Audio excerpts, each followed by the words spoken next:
It's a pleasure to have Julie Kooch come and talk to us. Julie's book on growing up on Joseph Creek has been out how many? 4 or 5? A little longer than that. It came out in December of 2005, so basically in 6. Man, almost 10 years. Time flies when you're having fun.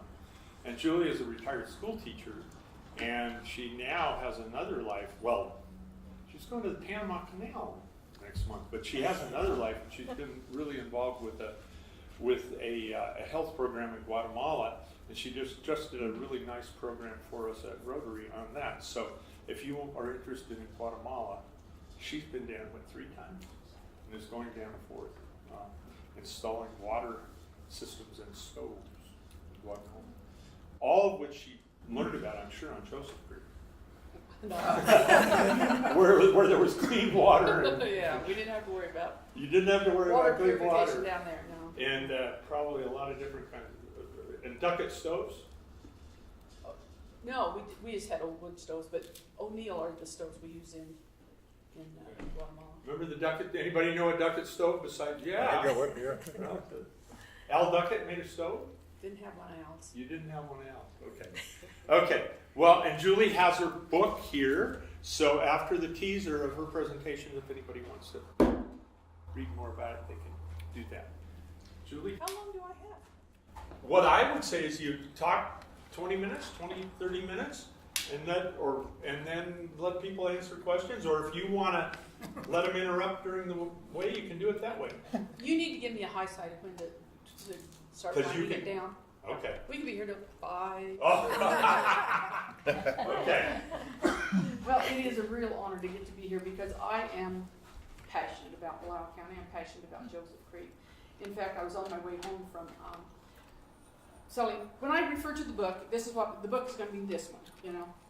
I'm coming home from the state fair where I participate in the Oregon Authors Booth, and I sell my book down there every year. And I had some friends who were going to be coming this way, and I was trying to see how far they should come before they should stop and look back at Mount Hood. And so I stopped at the McDonald's at the Dalles, and I got out and I was walking up toward the McDonald's and looking back, and there were some people at the table outside there, and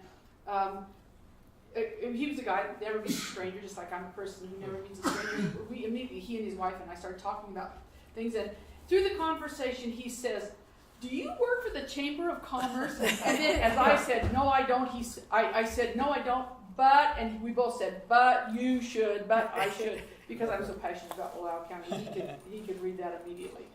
Let me just give you a quick run through of, from the very beginning, and most of the things, a lot of the things I tell you will be in the book.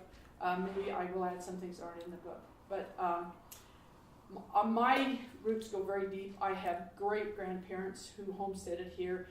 In fact, the big basin between Wallowa and Bear Creek is called Wamick Basin, and that was my grandmother on my mom's side was born there. Her dad, John Wamick, homesteaded that. As you come across, you come out of the canyon, you head straight across the valley, down out of Wallowa, and are heading, see over the hills, a gulch up there, that's Davis Gulch, named after my dad's side of the family. My great-grandfather homesteaded in there. Out on Mar Flat is a place called Mink Ridge, which is named after my grandfather on my mom's side. And my grandmother on my mom's side, I devoted, all of the book is about me except one chapter, and it's about my grandma Bertha, because I am so my grandma Bertha. She was just a pioneer woman. She had pioneer blood in her veins, and she went out there as a single woman and homesteaded and met Grandpa, who was a single man on our flat, and then he fell in love and got married. But anyway, so there's places in the county named after my family, and my roots run deep. Mom and Dad, they got married in 42. They actually had to ride horses into their first little house, which was a log cabin down Joseph Canyon. And Dad had coached Mom that she had been raised here in Joseph, and she hadn't ridden horses. And he said, "So if the horse starts to slip, be sure you kick your feet out of the stirrups." And so they're going along, and it was icy, and the horse did slip, and Mom did kick her feet out of the stirrups. In fact, to such an extent, she threw her feet up like this, and she went right over backwards off the horse. So that was her first experience of horseback riding down there, but she was okay. And then the next spring, they bought a little ranch where I was raised up at the head of Joseph Creek. Joseph Creek is unique in that, generally, how when 2 rivers come together, they take the name of the larger river and carry that name on? Well, Joseph Creek is formed where Crow Creek and Chesnim come together. And we locals call it Chesnim instead of Chesnim Nuss. That's just what we do. Anyway, the two of them come together and start Joseph Creek. And Berkmeyers actually have the ranch right where they come together, and my dad's place started like a quarter of a mile below that. It's the first full ranch on Joseph Creek, and so that's where I was raised. And it's not as rough there as it is on down the canyon. But we were very poor. Mom said, we were poor, but we didn't know it. Everybody lived the same.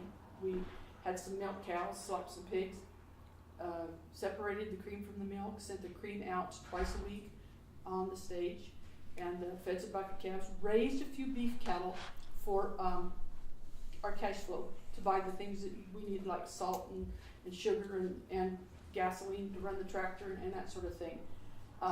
When I was very little, my mom was teaching at the little one-room country school up Chesney 3 miles, and so Dad basically raised us kids, and we went everywhere with him. At that time, of course, no tractor. We did everything with horses, and Dad would pitch hay on the wagon and feed the cows, and we were always so inquisitive about everything, and I just would ask my dad, well, these baby calves start showing up. Where do they come from? Well, they come out of the hay. So, of course, I'm out there just digging like mad, and they're asking me what I'm doing. I said, well, I'm going to find a calf. Because they convinced me that's where they came from. But we have a lot of wonderful memories. A bond developed between my dad and I that I know would not have happened had we not had all those years of just being with Dad. And I can still remember him, loading the stack of hay, or off of the stack of hay, the loose hay, and heading for back up where he's going to feed it, and singing at the top of his lungs, I can still hear my dad singing those old songs, Forever and Ever, and some of those good old songs. Went to a one-room country school up Chesney. Well, the interesting thing was my mom taught until it was my brother and I were old enough to go to school, and then there were a lot of Davises. My uncle, we were at the first place, my grandma Bertha was at the second place, my Uncle Don was at the next place, and then on up Crow Creek, you go up Doe Gulch out on top, and my Uncle Roy was up there. Well, all of these kids, so there were a lot of Davis kids. And there was the Daggett logging camp at Chesney ways, and so we got a lot of log camp kids. So we had the most, probably 13 kids. But it was all well and good until Ron and I got old enough to go to school. And some of the other Davis parents thought Mom would be partial to Ron and I, and it would not be good to have her teaching, so she did not get to teach. So they brought in a teacher for us in the first grade who was, I look back now and I feel so sorry for her, because she was a city gal and she would have to finish up her work, and in the winter when it gets dark so early it would be dark, and when she would head home, and she lived with other people, and she lived up a little draw we call Calf Creek with Jerry and Virginia Fine, and she would have to wade across Chesney River. It froze till there was ice, but not enough you could walk clear across, and then walk up that canyon with all those night sounds. As if she must have been petrified, the poor woman, but she wasn't really nice. We didn't like her. She would, one time she put me between my brother and my cousin Lyle. We were all in the first grade. I was supposed to keep them from playing, and well, I look at the front one, and he has a Kleenex over his face and his eyes, and he's going, blah, blah, blah, blah. I look back this way, they're back like this, so we all got a giggle when she stood something in front of it, and she had this, not just a little thin arch, it was about that big, and she did us, and she'd say, laugh, if you want to laugh, laugh. I said, laugh. Of course, I was bawling like crazy. And then my brother was left-handed. She decided, no, could not do that, could not have a left-handed child, so she tied his hand behind his back. And the folks said, if you get in trouble at school, you are in a lot more trouble at home. And so we agreed amongst us all because that we would not tell on Ronnie. And one day it slipped out, and the folks said, what? And so then she was gone after that year. And then Mrs. Gladys Quinn came and taught us her second, third grades. And then by then the other Dave's kids were gone, and Mom was allowed to come back and teach, and she taught me the rest of my years there. When I was little, my dad was the first manager on the B&H Ranch up the Chesney, and so had some wonderful experiences up there. But then we went back to, and while we were there, my grandma Katie, Dad's mom, came down and lived in our little house and built too big a fire and burned the house down. And so when we left B&H, we didn't have any place to go, so we went and moved in with my grandma in her log house. So we lived with Grandma in the log house for a while. Some of the things that we encountered that made it a hardship was we didn't even have a barn. There was a line of stanchions out next to the trail, and Bud Berkmeyer still just shakes his head and says, I can still just see my mom's name was Maxine, but you date yourself by if you call my mom Maxine or Mickey. When we moved to the valley for us kids to go to high school, Mom started going to Maxine. But before that, she was always Mickey to everybody. So, but so you can see Melvin and Mickey down there, rain, shine, snow, or whatever, milking the cows. And I can remember them, I fixed some kind of a little tent thing when we were little toddlers. They couldn't leave us in the house. And with a kind of a roof over us and so forth to protect us a little bit while they milked the cows. And then they let us kids start learning how to milk cows on the cows they wanted to dry up, because if you don't milk a cow completely dry, she starts producing less and less, but you just want to milk enough to take the pressure off of her udder and make her comfortable. And so they would do that while they put us, one of us on each side of this cow, and I was on the wrong side of the cow, and what you generally milk, but she was fine with it. But the next cow to us, I guess I must have touched her or something, and the next thing I knew, a hoof caught me in the head and rolled me clear across over against the pole fence behind. I can remember Josephy coming out like that, and Mom running to the house and getting a towel and putting on and so forth. It must have been, as a parent, I look at it a lot differently, you know, and as an adult, and think the worry that they must have had of raising children down there, being so isolated. At one time, we were snowed in for 6 weeks, and my Uncle Don, clear at the end of the line, would drive the mail. So he'd gather the mail and bring it out and then bring it back. Well, when he didn't show up for a while, they thought, okay, something's wrong. And so they sent a plane in. Our place was the last place where the canyon was straight enough and wide enough to land a plane, so they landed a plane in there. And my Uncle Don, then, who was a big man, was to take the mail out and get a few supplies for everybody. And as he started to get into the plane, he started to kick the snow off of his feet and kick the hole in the plane. Later he said, can you even imagine how I felt crawling into that flimsy little contraption? But they made it fine. But one of the things Mom ordered was a side of bacon, because she thought, well, she could put bacon with beans, and she'd have some breakfast meat and so forth. And so that was one of the things she ordered. And so at that time, you'd buy a whole slab of bacon on the Rhine. And so everybody was just jubilant and in a party mood. And so we said, oh, let's go on down to Uncle Don and Aunt Mary's and play cards. It was very customary to play cards all night and then have breakfast together and then go home. And so Dad goes out and loads some hay, pitches loose hay on the wagon and hooks the horses up. And us kids nestle down in and down the canyon we go. Well, as the night went on, it's really crooked down where Uncle Don is, so the wind wasn't blowing real hard, but you could tell, you know, there's a wind going on somewhere. And so then we left and came home. We didn't stay clear till morning.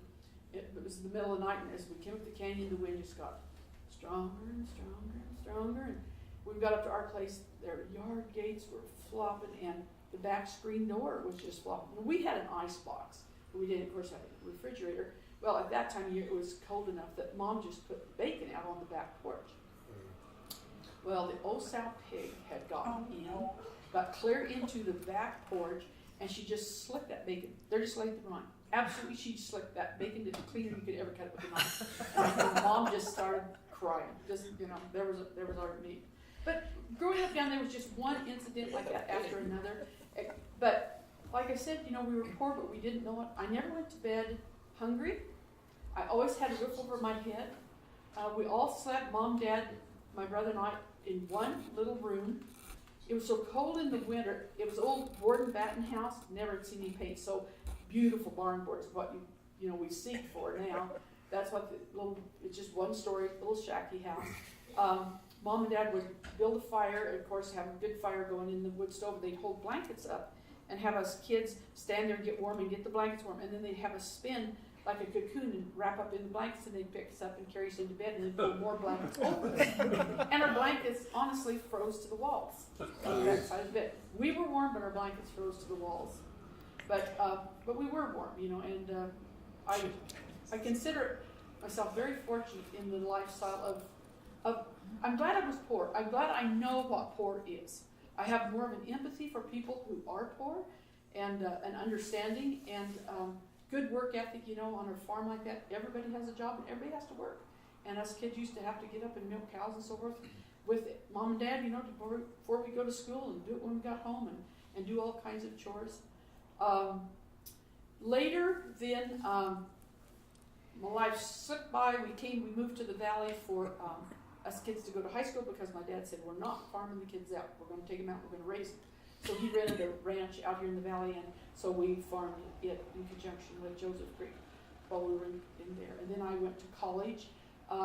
So many young people can't get out of Wallowa County fast enough, but I never had that desire to get out of Wallowa County, other than I knew I had to. My mom preached education to us kids because my dad was from a big family, and all of my cousins, there's one became a lawyer, and then my brother and I got educations, and that's all out of like 20, 30, somewhere between 20 and 30 cousins. But mom just preached and preached, and dad would like to have a big family. Mom was smart enough to know we cannot afford it, so we had only the 2 kids.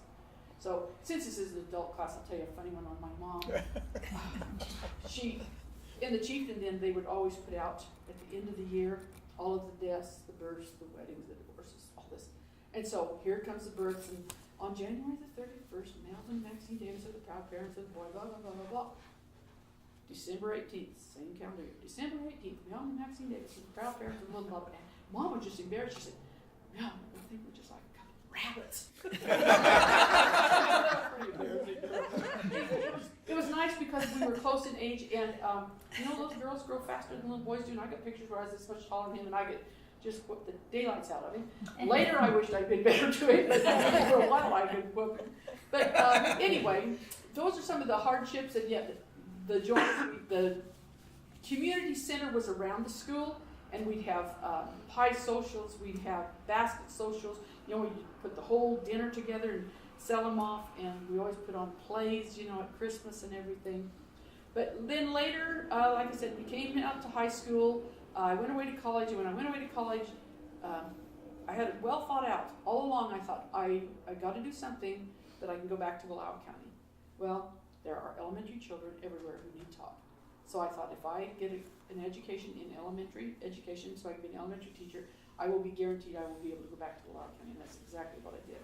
I did teach 1 year in Vail while my husband and he was down there too working, and then he got a job here, and so we got to go back to Wallowa County. And I've been here ever since. So the only time I've been gone is to go to college and that 1 year of teaching. And like I say, I have a passion for Wallowa County, and I could talk about Wallowa County. And when I do see people, I start telling about Wallowa County. Well, down at the book fair, the Wallowa County Chamber has put a booth down there for several years, but I'm a one man booth, but everybody goes, "You got to come see Wallowa County," and so forth. But as an adult, then my husband and I bought my dad and grandma's place.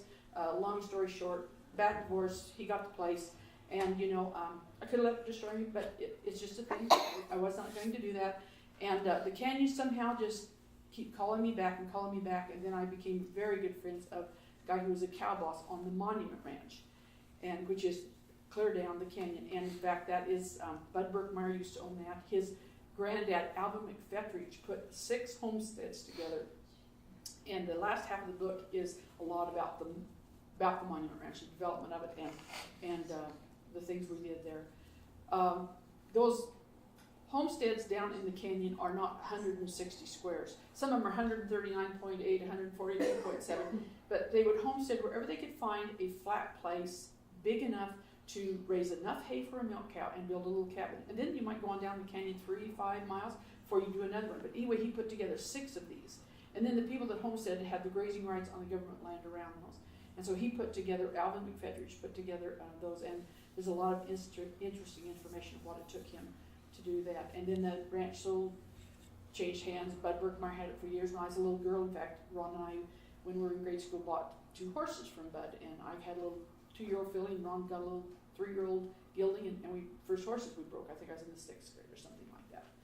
And so my connection with the Monument Ranch goes back to clear when I was a child, and we'd go down there and visit sometimes and so forth.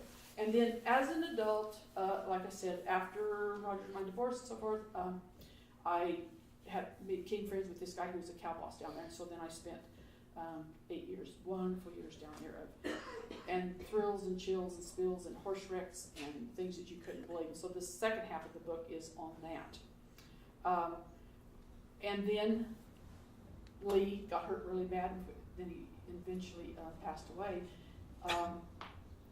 And so once again, it's like my canyon is gone, but Tom Berkmeyer Mac's youngest boy's running a ranch there, and he knew that it was so important to me. And a lot of ranchers, cattle ranchers in Loudoun County, the big ranchers, don't want a woman on the place. They don't want to put up with a woman. And they think somebody they're going to have to babysit or something. Well, Tom was so good that he knew how important it was to me, so he let me just come along and ride along. And after 1 year, he says, Julie, you know, you're good help. You're worth wages, not just free grass. And so I started working for Tom for wages, and then now I'm also riding on the 3V Ranch, which is Dwayne Voss down on Horse Creek in Naha. And I absolutely love it. People think I'm crazy, but I absolutely love that steep country. I absolutely love it. I go down there and pictures I get, there's just like calendar, I go around to draw and there's another picture perfect, calendar picture and so forth. And so my life goes on, and still, I'm still doing the same lifestyle, the canyon cowboying, which is, actually it's an art that is vanishing. And it is an art, it is a developed skill. It is so different than just driving cattle out on the flat land. And there are fewer and fewer people who know how to do it. There are fewer and fewer people who even want to do it. In fact, with Dwayne this last spring was riding, and Dwayne and I go into the steep stuff and get the stuff out, and he even has guys that won't go into the steep. In fact, one gal told me later, she said, yeah, her husband is also a Dwayne. She said, yeah, Dwayne came home last night saying, I would have gone where Julie went yesterday, but I have a wonderful horse and I love it, and I think that love of it and that desire is what makes it go. That's just a quick overrun of my life. If you have any questions, the book, let me tell you just a tiny bit about it. Every picture that except I think for one picture, if I'm not in it, I'm the one behind the camera taking it. There's 462 pictures, 160 of them are colored. The colored ones are basically of when we were on the Monument Ranch, because when I was a little kid, we didn't have colored photography. But there's pictures in here of the log house. There's the picture of my grandma homestead now on Mar Flat and so forth. And then the colored pictures are here in the back. Cow camps, riding different places, and so forth. I could tell you a lot of interesting thrills and chills and spills that we had on the monument, but it's just, if you want to hear about them. Tell about the rattlesnakes. Oh, the rattlesnakes. I have friends who won't go down there and ride with me because they don't want the rattlesnakes. But I'm just stubborn and independent enough that I'd be blessed if the rattlesnake's going to tell me where I am going to go or not. And you learn to be very careful. In fact, when you pick up a bale of hay, you roll it towards you, so the rattlesnake would go out that side of it.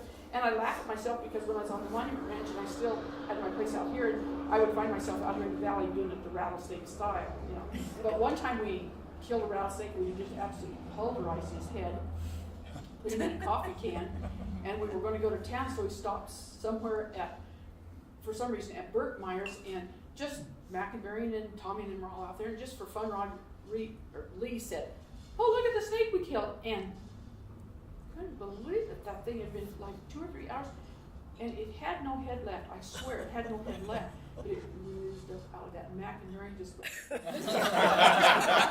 the leg back on that thing. We were always killing rattlesnakes. And really, lots of times you just let them go if they're not bothering you, but when we would move to the top with the cattle in the summer and not be around the place down there, invariably the snakes would move in because there wasn't activity. And so when the first time we would go back and go into the barn and all that, we'd have to be very careful because there generally always were rattlesnakes in there. Didn't you tell a story about someone pulling the snakes out of the pit and you kids killing them or something? Is that just that wasn't me. That was Bud Burkmeyer and his grandma, Gertie McFettridge, the people who put that together. There is a snake pit by trail 2 miles from the ranch house at the bottom, and she took Bud and Mac, little grandkids, up there, and she had a hoe handle with a nail that driven in the end and made a hook, and in the spring and fall, the snakes will stay around the mouth of the pit. In the spring, they come out and get warm and go back in, but they'll stay around pretty close. Well, she took those 2 little boys up there, and it stayed. And she was raking back in here and raking these snakes out and flipping them over her shoulder down the hill, and the little boys were supposed to beat them to death before they got back to her. Old sticks and stuff up there, with little boys. And Bud is he talks slow, And I said, so Bud, why did your grandma do that? And he said, well, I guess just to scare the hell out of us. I said, well, did it work? He said, yep.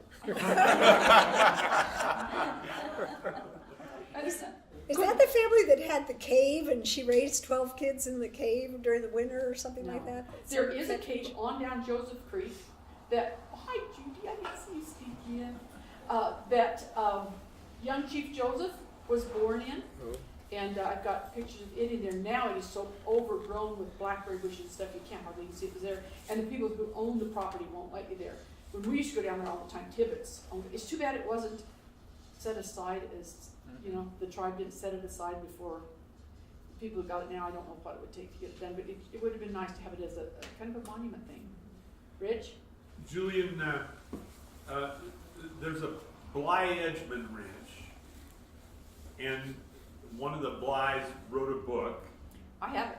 Okay, and there are pictures of Indians in braids and with teepees in the 20s on Joseph Creek. Now that, Did they keep coming back to work on the ranches then some in your time, or was that pretty much over? you know, they came to lower Joseph Creek that you get into from Asoke. And Okay. they didn't come clear up to us, so we did not experience them. Okay. But I know, I saw those pictures too, yeah, Bly and Edgemans.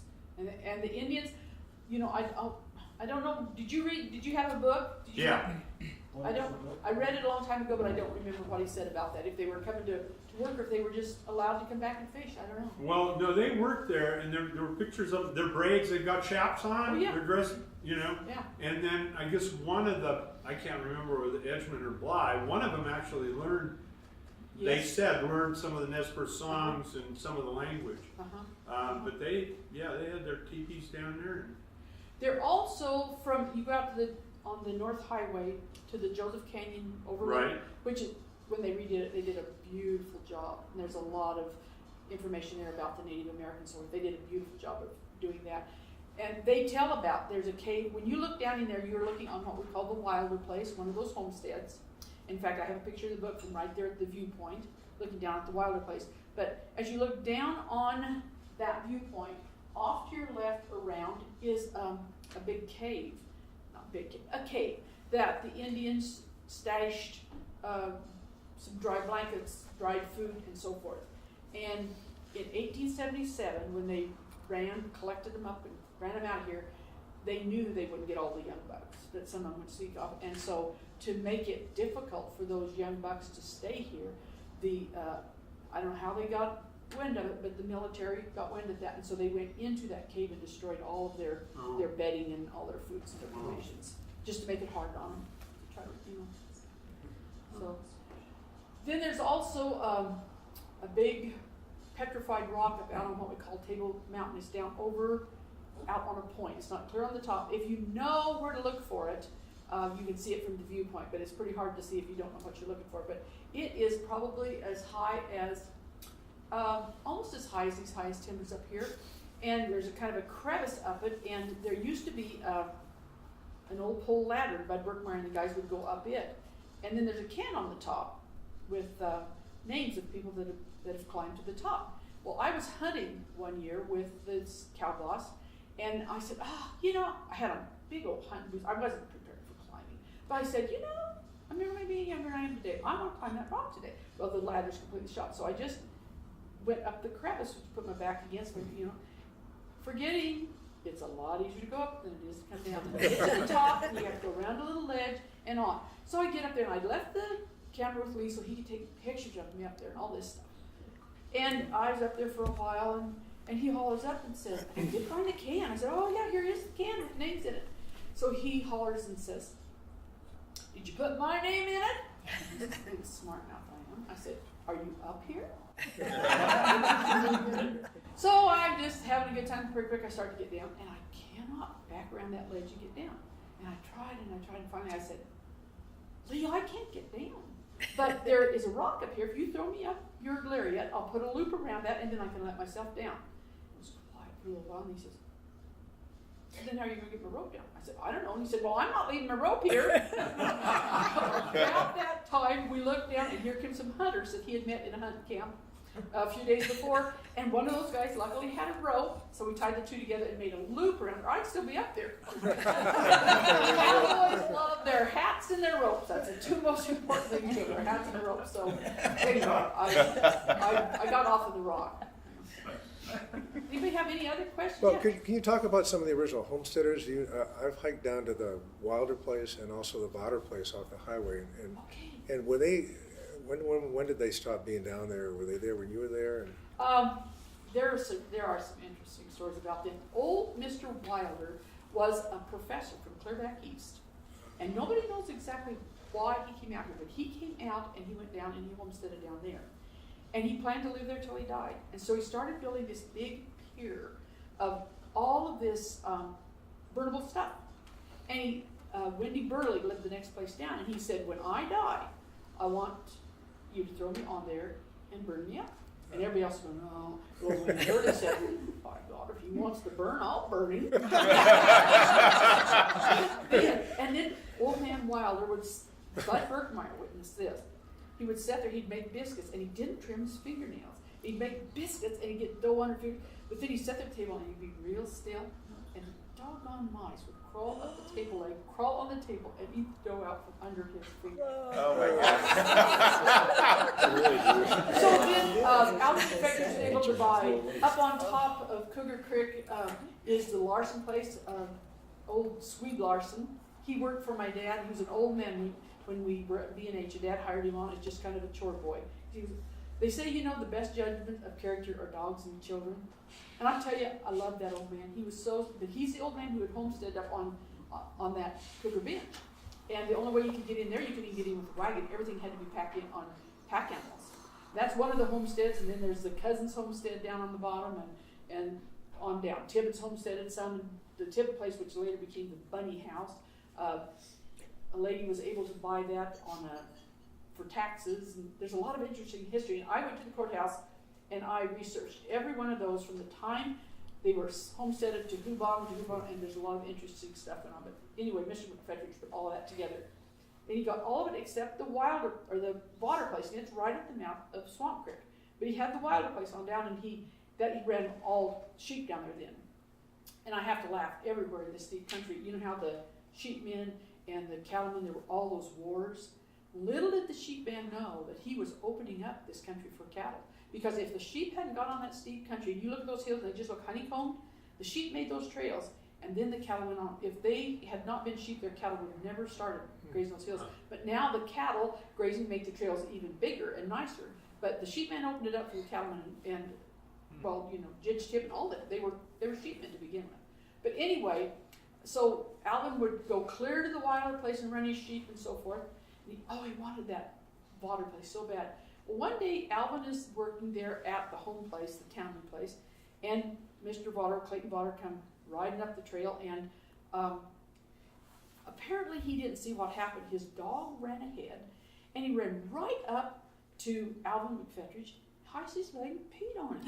It made Alvin so mad, he grabbed up a rock and he whammed that dog. Well, that's all that old Vodder saw was him, and it made him so mad he came charging up there with his horse, and just the brisk of his horse, he just whammed into Alvin and just knocked him flat. And so Alvin, you son of a gun, and grabbed up a rock and threw it at him, and then he's cussed at him, I'm sure, and Vodder started away from him, and Alvin picked up a rock and hit him right between the shoulder blades, and he said, he carried on like he was just dead. Just about killed him. And so then Alvin McFetridge said that Clayton Vodder would have sold to the devil himself before he sold to him. And so for years he couldn't get his hands on it, but then he finally did get that place. And I can remember, and I cannot remember if it's the old, I can't remember if it was Clayton Vodder or if it was the old Cousins. What was the cousin? Right now I can't think of the cousin's first name. But one of those guys would come up the canyon and stop at our place in our little old shack, and Mom and Dad had gotten Ron and I some roller skates, the kind of with the key, you put them on your shoes, and our old house was just like, these old floors were just swooping off everywhere, and I can remember this guy, he'd get us kids up on, and the rooms were tiny, but seemed pretty big to us kids, and he'd put those skates on us, and he'd let us go, shh. I mean, we're little Tyson. We go smack into that wall, and he just laughed and laughed. He dragged back and let us go back into that wall. But so they were fun. They were, single guys, never been married, but they were fun guys. So it was your grandmother that single homesteaded, or your great grandmother? My grandmother, Grandma. So Bernadette. tell us about what caused her to do that? I'll tell you. She never openly complained much, but the feel I got of it was she didn't get a real square deal at home. And she had some real pretty little dainty sisters who they kind of made over, and they just made Grandma a workman. Oh. And then her mom died. And the sisters are going off getting married, and so Grandma is having to do more and more work. That's when she decided she would go, and back then all you had to do was take a test to be a teacher. And Grandma took a test to be a teacher, so she taught out of Promise. And she stayed with the Gorbets and the Hendersons. Said they were wonderful people. Couldn't say enough good about those people.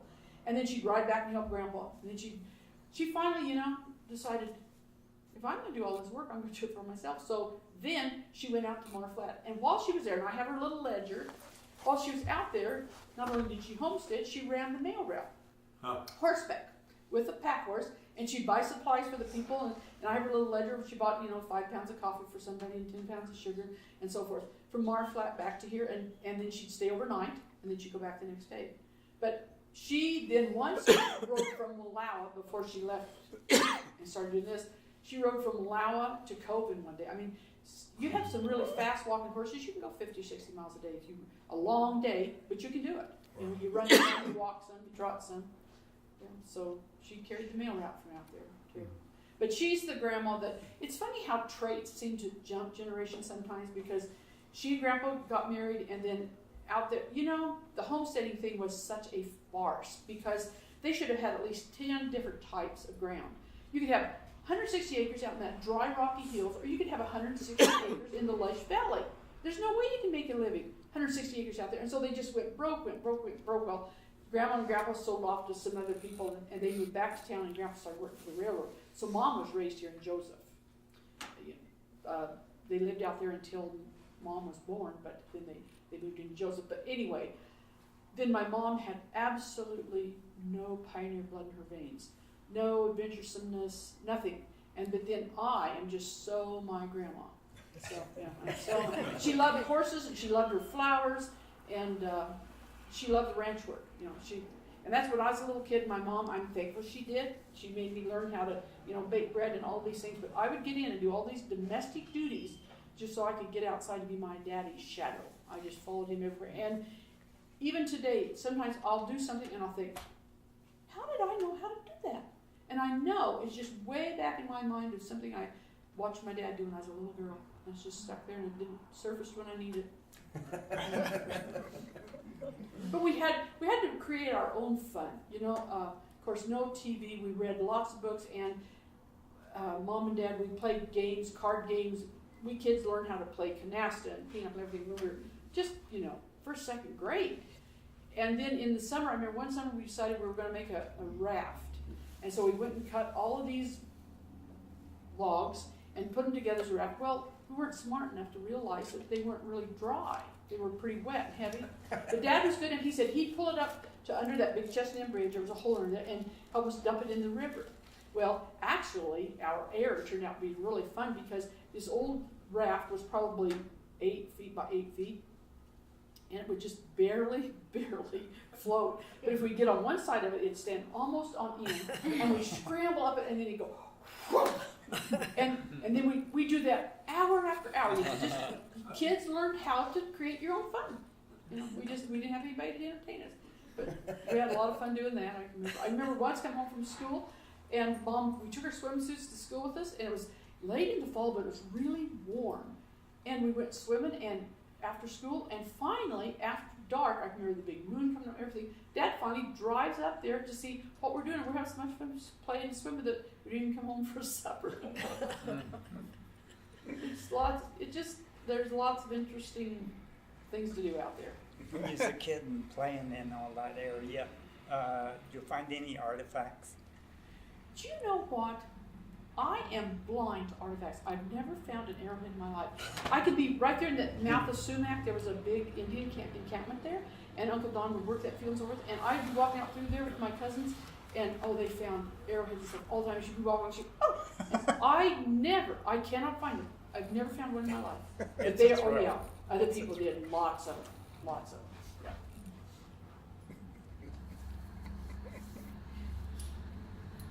Have you found a cougar yet, Julie? Cougar? Yeah, like you say that you live so long in the county, you always expect a ridge that you might find one. Yeah. When we're out there riding, especially on the Monument Ranch, there's just so many places where there'd be a big old pine tree. You have sometimes pine trees have a big old limb that breaks off and goes down to the ground line.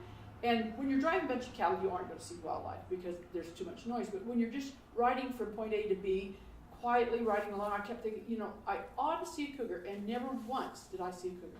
I've run up onto bear, but I've never seen a cougar except driving a rig on the road, like coming out late at night or something, and a cougar running across the road or something. Nope, still have never seen a cougar. I did ride for Dwayne Voss on Bresci, saw a wolf last year.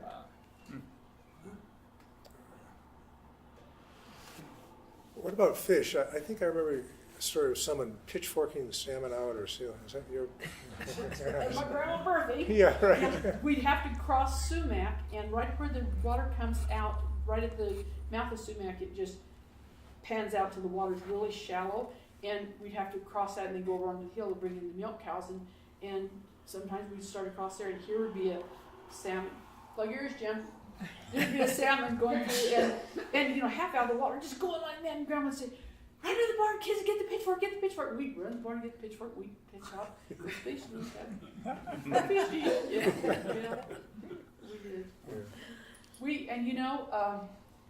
I was raised on wild meat, and I can't say I'm proud of it, but I can't say I'm ashamed of it either. We were very poor.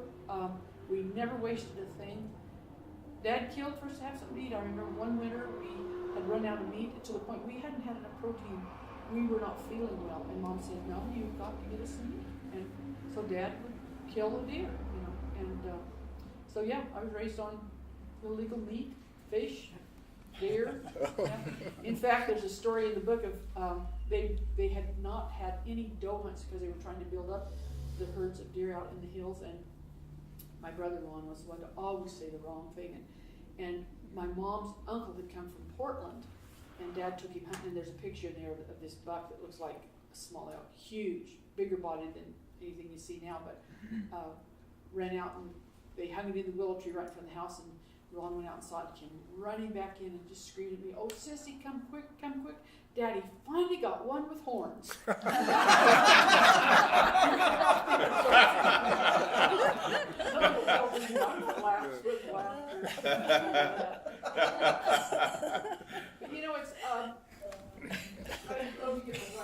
It's a hard life, the ranching and so forth, but I tell you, it's a good life. It's a lifestyle that it's hard to explain if you've never actually been a part of it.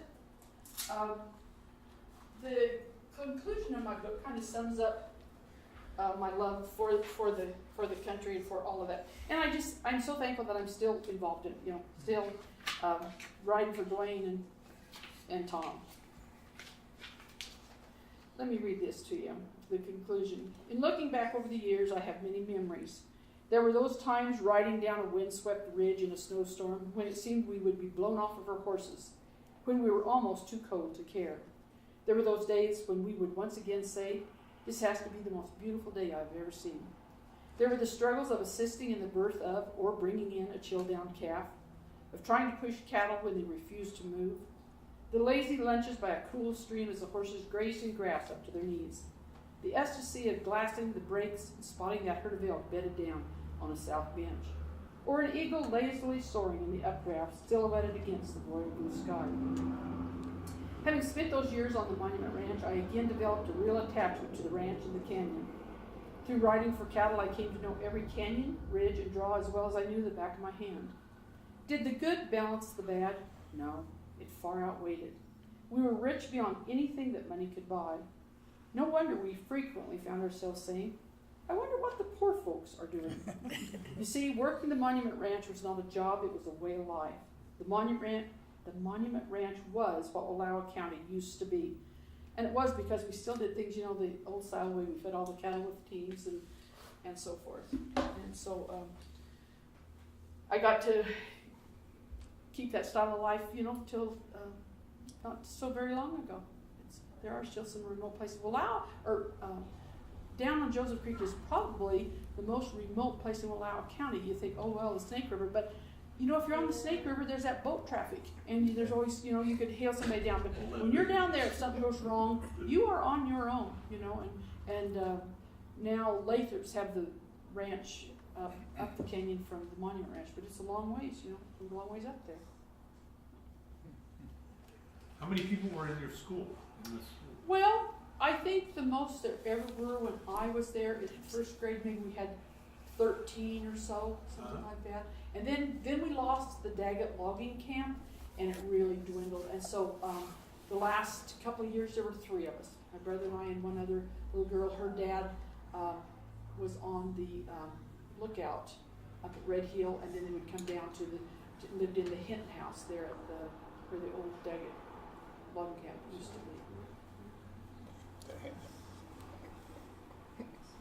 Is it hard finding horses that can safely negotiate the steeps, or is that a rare horse, or is it just a matter of time working with? It's extremely hard. Right now, my horse he's incredible. He is so good, but he's getting old, and I'm looking for a new one. And Dwayne knows if I'm going to keep riding that steep country, he's got to keep me safe. Mm-hmm. And so he is good enough. He is selling me. I'm taking possession of the horse next summer. A colt that was, the mother raised the colt down there. It was turned out as a yearling on the steep hills there in Sheep Creek. And that's what Dwayne does with all of his colts. He turns them out to winter on the steep hillsides. And you got to make it, or if you're going to slide, do it while you're young, because I don't want you sliding when I'm on you. And then he sends them up the river to Grouse Creek to Luke Morgan. And Luke Morgan breaks them. And Dwayne said, okay, when I get them back, I want to be able to pack them, ride them, open gates on them, cross rivers, drag a calf to and they can do it. And so I am getting to buy. In fact, Dwayne was giving me a bad time. I went down Horse Creek with him Sunday, and he said, boy, I had to really fight to keep this other guy, rancher out here in Upper Prairie Creek he saw the horse I want, and this guy saw him, and all of a sudden just kept, dang it, Dwayne, decided that horse. He said, you're going to have to fight Julie Kooch over that horse. And I said, yeah, you're right. It is, you go into that country on what we call a flatland horse, and you'll get killed. They'll kill you. Now, how old will that horse be when you start working it? Oh, he's really going to be a little bit older than what I want. He'll be 8 next summer. It'd been fine for me if he'd have been 5 or 6. Yeah. The horse I have now is 5 or 6, but that's okay. You know, I think, well, 8, and if I ride him 8 more years, you know, that puts me up there a few more years. But I still probably will get me 1 more horse, I'm hoping. But it's hard to find. I mean, you talk about a good ranch gelding, you know, get in line. There are people wanting them everywhere. In fact, I went to the High Lakes with some friends just when I went to the state fair, and the guy that was behind me after a while said, Julie, I was just watching that horse of yours, and how carefully he puts his feet. And he gets in a tight spot, and he doesn't scramble. Now, some horses, they get scared, and they just want to get to it fast and scramble, and that's dangerous. And he just watches where he puts every foot. He's excellent. He's got some other really bad habits. We say, of horse, there's something wrong with him, a bad habit or something. We say they have a hole in them. And so when I go to somebody and say, what's the hole in this horse? And they say, he ain't got one. I say, you're lying to me, because every horse has a hole. There's something, you know. My horse pulls back. He'll be fine, and then you tie him to something. You might go 6 months, and then all of a sudden he'll just, you know, there's just, and he's not a good walker. He's long-legged, but he doesn't walk fast enough. And, you know, every horse has something wrong with him. So if they tell you that, nothing, you better watch out. Well, thank you guys for the opportunity we get to share this. And my books are for sale if anybody wants one. They're $20. And the reason they're that expensive is because of all of the color pictures. The color printing was so. I'd be glad to autograph it if anybody wants one.